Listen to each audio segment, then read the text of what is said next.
Graça e paz, meus irmãos. Iniciaremos hoje o 25º devocional do ano para a honra e glória do Senhor. E hoje, meus irmãos, nós iremos refletir em uma passagem bem singular. Eu creio que é muito interessante. Quando eu obtive, né, o conhecimento sobre, eu me maravilhei. Então, eu estou vendo aqui compartilhar com vocês algo que já tocou muito meu coração, que é, no caso, João 3, o versículo 14 e 15. Antes de tudo, vamos orar, vamos clamar ao Senhor, sabe, para que Ele venha com a sua sabedoria, para que Ele ilumine a sua palavra em nossos corações e que possamos conhecer mais sobre Ele. Amém? Oremos, meus irmãos. Senhor nosso Deus, diante de Ti, Papai, nós estamos agora, Santo. Obrigado, Pai, por esse momento, por essa preciosidade, Pai, que é refletir, Pai, e meditar nos Teus mandamentos e preceitos, Senhor. Que em nome de Jesus o Senhor nos conceda, Pai, para a Tua glória e honra, um conhecimento, entendimento e discernimento da Tua palavra, Pai. Que o Teu Santo Espírito, Pai, toque em nossos corações e que possamos, ó Deus, conhecer mais sobre Ti. É isso que nós oramos em Teu nome. Amém. Então, meus irmãos, primeiramente, aqui João 3, no caso, é a conversa, o começo, né, do capítulo, é a conversa de Jesus com Nicodemos.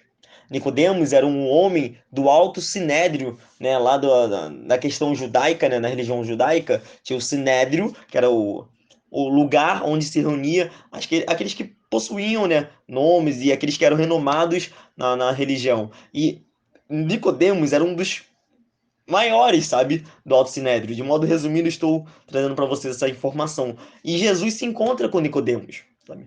É até interessante que Jesus se encontra com ele e quando Jesus se depara, né, quando Jesus conversa com ele, em muitos momentos Jesus pergunta para ele, ué, você que é um homem, sabe, do Alto Sinédrio, você que é um homem que conhece bastante, né, ali a Torá, que no caso é a antiga Bíblia não, era a palavra de Deus na questão judaica, né, ali o Antigo Testamento, Pentateuco, os profetas, enfim. Você que conhece tudo, os livros históricos também, você conhece tudo isso, não sabe dessas coisas, sabe? Você não sabe de nada sobre o reino dos céus, o reino de Deus. E Jesus explica para Nicodemos. Até que chega um ponto que Jesus diz aqui, o versículo 14:5, ele diz o seguinte: da mesma forma como Moisés levantou a serpente no deserto, assim também é necessário que o Filho do Homem seja levantado, para que todo o que nele crer tenha vida eterna. Amém? Eu creio que Nicodemos, ele sabia, ele conhecia essa passagem.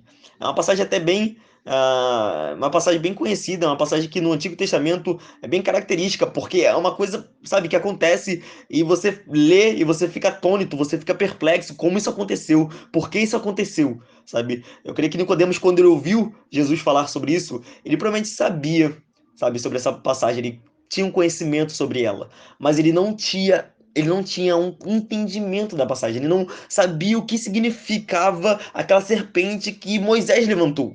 E aqui Jesus diz que, assim como Moisés levantou a serpente, assim o Filho do Homem será levantado. E, meus irmãos, isso é muito interessante, meus irmãos. Isso é uma coisa que nós iremos ver, que possuir o entendimento disso, meus irmãos, é uma preciosidade, sabe? Vamos primeiramente compreender que passagem é essa. Vamos ler no Antigo Testamento. São só, se eu não me engano, 4 versículos. É uma passagem bem curta, mas que acontece muitas coisas nela. Números 21, versículo 5 até o 9. No caso, são 5 versículos, então, no caso. Mas, enfim, vamos ler. E falou contra Deus e contra Moisés. No caso, quem falou contra Deus e contra Moisés foi o povo de Israel. Eles reclamaram e murmuraram contra Deus e contra Moisés, dizendo: por que vocês nos tiraram do Egito para morrermos no deserto? Não há pão, não há água, e nós detestamos esta comida miserável.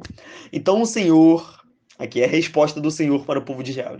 Então o Senhor enviou serpentes venenosas que morderam o povo e muitos morreram. O povo foi a Moisés e disse: pecamos quando falamos contra o Senhor e contra você. Ore pedindo ao Senhor que tire as serpentes do meio de nós. E Moisés orou pelo povo. O Senhor disse a Moisés: faça uma serpente e coloque-a no alto de um poste. Quem for mordido e olhar para ela, viverá. Moisés fez então uma serpente de bronze e a colocou num poste. Quando alguém era mordido por uma serpente e olhava para a serpente de bronze, permanecia vivo. Então, meus irmãos, aqui a gente tem a passagem chave, né, para o texto que o nosso Senhor, o nosso mestre diz Que é o seguinte, eu vou explicar aqui brevemente, vou fazer um resumo, né, explicando para vocês a passagem.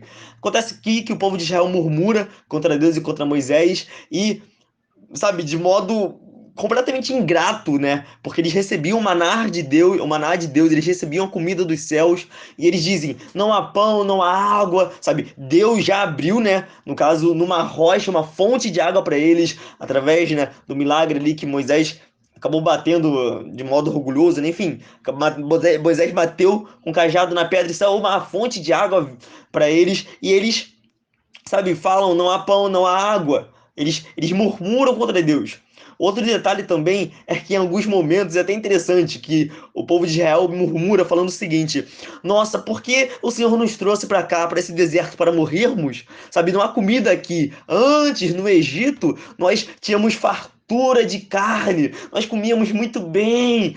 Enfim, isso, meus irmãos, era uma ilusão. Porque no Egito eles eram escravos. Então eles não comiam bem, eles não comiam carne, eles não comiam nada, sabe? Mas é isso que ocorre quando a gente olha para trás, no caso, né, a gente que possui uma vida, né, fomos convertidos, somos novas criaturas em Deus, mas quando nós olhamos para trás, olhamos para o pecado, é isso que acontece. A gente acha que, nossa, naquele momento era muito bom, sabe? Aquele prazer momentâneo era uau, coisa linda, mas isso é uma ilusão, meus irmãos. Não era bom, sabe? Aquele prazer passava e a gente ficava mal e nós sentíamos vergonha e sentimos hoje por ter feito aquelas coisas. Então, isso é muito importante de refletir também. Em seguida, a resposta de Deus para o povo é enviar serpentes venenosas. E essas serpentes mordiam o povo e matavam eles, sabe? Eles, quando eles eram mordidos pelas serpentes, eles morriam, sabe, por conta da serpente. E nesse momento, meus irmãos, o que eu quero trazer para vocês é que isso tem um sentido espiritual. É muito claro esse paralelo, né? A gente compreende, né, que no caso nós não somos mordidos por serpentes venenosas, mas o pecado, sabe, que nós cometemos, ele nos mata espiritualmente. Ele nos afasta da vida, da própria vida, que é o Deus poderoso, sabe? O próprio Deus é a vida. E quando nós pecamos, nós nos afastamos dele. Nós, sabe, acabamos dando as costas para ele. E é isso que essa passagem está querendo trazer. Essa passagem ocorre de modo físico, né? As serpentes venenosas mordem o povo, eles morrem, né? Mas de modo espiritual, nós também, quando pecamos, somos mordidos por essas serpentes. E a serpente tem até um certo, uma certa certo significado nesse âmbito de pecado, de mal, enfim. E quando nós somos mordidos por essa serpente que é o pecado, nós morremos espiritualmente. E é nesse momento, meus irmãos, que nós precisamos tomar uma atitude. Porque o povo aqui de Israel, eles erraram, de certo. Eles erraram, eles murmuraram contra Deus. Eles falaram coisas que estavam completamente equivocadas, sabe? E a partir do momento que eles chegam aqui, no versículo 7, o povo foi a Moisés e disse: "Pecamos quando falamos contra o Senhor e contra você. Ore pedindo ao Senhor que tire a serpente do meio de nós." A partir do momento, meus irmãos, que o povo achega, sabe, com um espírito quebrantado, com arrependimento genuíno e confessa que pecou, sabe, e pede ali, né, para Moisés orar ao Senhor para que essas serpentes fossem tiradas. A partir desse momento, a gente vê no versículo 8 a outra resposta do Senhor. O Senhor disse a Moisés: "Faça uma serpente e coloque-a no alto de um poste. Quem for mordido e olhar para ela, viverá." Então a gente tem aqui duas atitudes do povo de Israel e duas respostas do Senhor. A primeira atitude é pecado. O povo de Israel peca contra o Senhor, eles erram contra Deus. Então o Senhor responde com uma consequência ao pecado que eles fizeram, sabe? E a segunda atitude, em seguida, o povo de Israel, ele se arrepende. E quando ele se arrepende, meus irmãos, o Senhor graciosamente, sabe, se chega com a redenção para eles. Então, a graça, a misericórdia, a compaixão, a bondade, sabe? Então, meus irmãos, é muito importante nós compreendermos isso, sabe? Quando pecarmos contra o Senhor, que venhamos nos arrepender. Iremos colher a consequência, né? O fruto, sabe? A consequência, é claro, não espiritual, porque o salário do pecado é a morte. Nós, quando pecarmos e nos arrependermos, sabe, diante do Senhor, nós não iremos morrer espiritualmente, né? Nós iremos viver para toda a eternidade mediante um arrependimento genuíno, diante do Senhor, mas há consequências, sabe, de pecados que nós cometemos e nós teremos que lidar com essas consequências. Por exemplo, eu irei mentir para minha mãe. Eu pequei contra o Senhor mentindo para minha mãe. E esse pecado de mentir para minha mãe pode ocorrer uma consequência, ela descobrir e me botar de castigo. Por exemplo, muito básica essa consequência, às vezes são muito piores, mas enfim. Então é importante compreendermos isso. O povo de Israel colheu uma consequência do pecado, mas quando eles se arrependeram, eles viveram. Isso que é muito importante. Aqui, viver não é somente no sentido físico, mas espiritual, meus irmãos. Sabe? E aqui, quando a gente vê o paralelo com o nosso Senhor Jesus Cristo, que aqui, versículo 9, Moisés fez então uma serpente de bronze e a colocou num poste. Quando alguém era mordido por uma serpente, quase venenosa, e olhava para a serpente de bronze, permanecia vivo. Da mesma forma, versículo 14, João 3, 13, João 3 no caso, perdão. Da mesma forma como Moisés levantou a serpente no deserto, assim também é necessário que o Filho do Homem seja levantado, para que todo que nele crer tenha vida eterna. Então aqui, meus irmãos, a gente vê que assim como, no caso, Moisés, né, fez a serpente no bronze, fez a serpente de bronze no deserto e a levantou, assim o Filho do Homem foi levantado. E quando nós pecamos, né, quando nós erramos, ali, obviamente, no Antigo Testamento, essa serpente de bronze, eles morrendo ali e vivendo após ser picado e não morrer, né?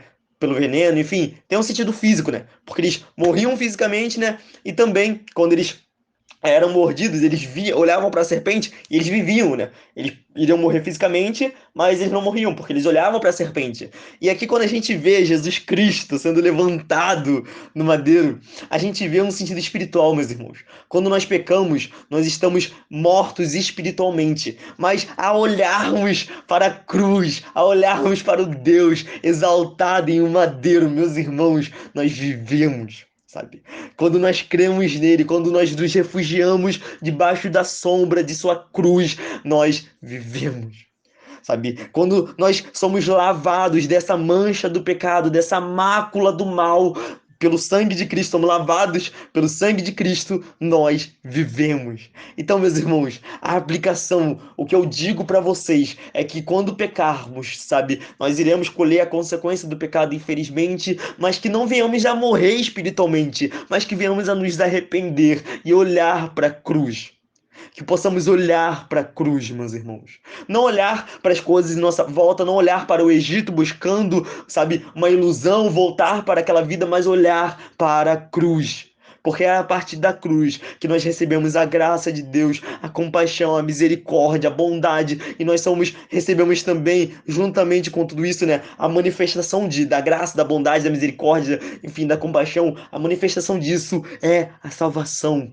A salvação é eterna. E não, é claro, quando nós não nos arrependemos, né? Quando nós não nos refugiamos debaixo da cruz de Cristo, infelizmente nós morremos espiritualmente, sabe? E essa morte não é uma morte qualquer, é a morte eterna. Sabe? É estar longe de Deus eternamente. É isso que significa morte, é estar longe da vida, e a vida é o próprio Deus. Então, quando a gente reflete acerca do inferno, acerca, enfim, da morte eterna e tal, o que a gente está querendo dizer realmente é que no inferno não há, por exemplo, você não vai ficar sofrendo, olha só, eu tô aqui no fogo. Meus irmãos, o problema do inferno, se fosse só isso, eu acho que seria até um pouco melhor. O problema do inferno, na verdade, é que ali há algo que, no caso, não é a presença de Deus no sentido de compaixão, misericórdia, mas a ira santa do Deus que está irado com o pecado. Então a gente, no caso, no inferno, a gente reflete que no inferno ali há a ira de Deus, e tão somente a ira de Deus. E quando a gente vê em Cristo, Cristo levou essa ira por nós. Ele tomou sobre si a ira de Deus, a ira santa de Deus que o Senhor ele tem, né, por conta do pecado. E nós pecamos. Então ele tem ira disso. E Jesus Cristo, quando nós nos refugiamos atrás dele, ele toma sobre si essa ira. E por conta disso, nós estamos salvos eternamente e desfrutamos da graça de Deus, da misericórdia de Deus, da bondade do Senhor. Por quê? Porque agora nós estamos vestindo vestes brancas como a neve, porque o nosso Senhor, o nosso Salvador, tomou sobre si a mancha, a mácula, a iniquidade, o pecado, sabe? sabe, a transgressão, tudo que nós fizemos de errado, ele tomou sobre si e a ira de Deus caiu sobre ele. Por isso ele foi erguido em um madeiro, por isso ele foi exposto em vergonha, por isso ele estava lá sofrendo em nosso lugar. Para que hoje nós pudéssemos ser salvos ao olharmos para ele e crermos nele. Salvos da ira de Deus, salvos, sabe, da morte eterna. Amém, meus irmãos? Então, essa palavra que eu trago para vocês, que vocês possam crer, que vocês possam desfrutar, sabe, da salvação, da redenção, que é olhar para a cruz, se arrepender e olhar para a cruz. Amém? Que Deus abençoe grandiosamente, meus irmãos. Vamos orar para encerrar e agradecermos a Deus por esse momento. Senhor Deus Santo, obrigado, Pai, por quem Tu és. Obrigado, Senhor, porque o Senhor revelou a nós a Tua santa palavra e que possamos, Pai, nos arrependermos, Pai, de tudo de errado que fizemos e assim, Pai, nos refugiarmos, Pai, debaixo da Tua cruz. O Senhor, Pai, sabe, enviou o Teu Filho amado, Pai, para morrer em nosso lugar e nós sermos salvos, Pai, dessa morte eterna, da ira vindoura, Deus. Obrigado pela Tua compaixão, obrigado, Pai, por quem Tu és, ó Deus. E que assim o Senhor nos ajude, Pai, a constantemente nos arrependermos e nos refugiarmos, crermos que o Senhor é Deus, o Senhor é nosso Salvador e o Senhor morreu em nosso lugar. É isso que eu te oro, Pai, crendo que o Senhor tem poder para salvar. Em nome de Cristo Jesus. Amém. Meus irmãos, que Deus os abençoe.